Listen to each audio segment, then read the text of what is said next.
Shining, shimmering, splendid welcome to our dear starry friends. It's your favorite podcast, Fun Fact Friday, with your delighting host, I'm Carl Joseph Montebon. Have you seen the night sky tonight? If not, you should take a sneak outside your window because the stars are twinkling brightly as we speak. And speaking of stars, we have today's guest, Miss Nicole Roco, to chatter about constellations. Miss Nicole? It's a lovely night, isn't it? To be under a glittering sky, listening to a podcast talk about constellations. But then, what could constellations be?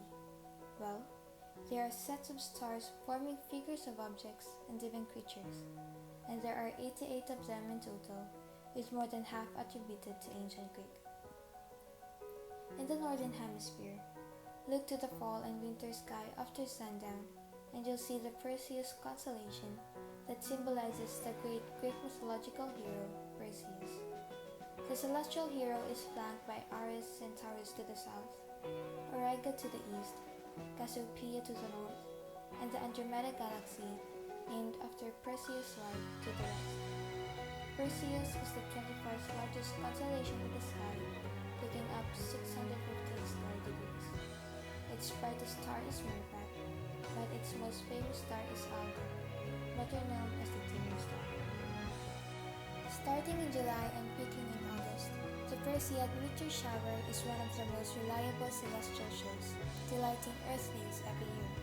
The meteor's trajectory makes it look like they originate in the Perseus constellation, hence the name of the meteor shower.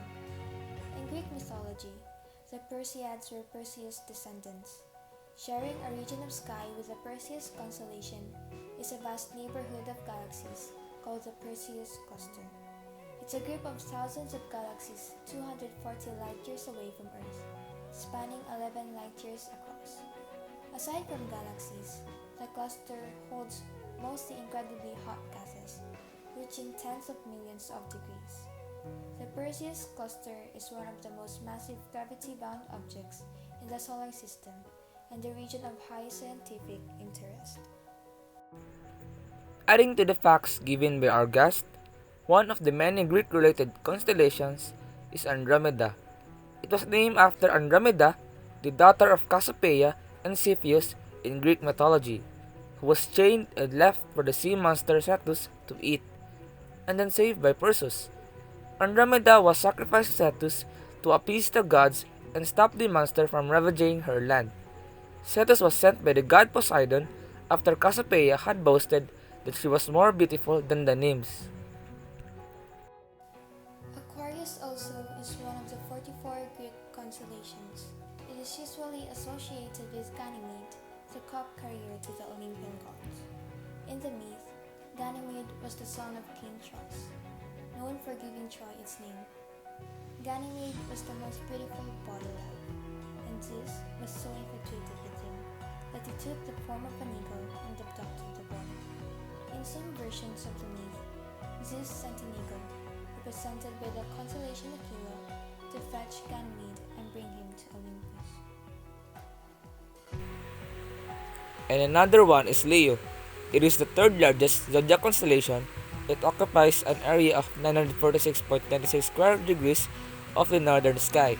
It represents the Nemean lion, a mythical monster killed by Hercules as part of his 12 labors.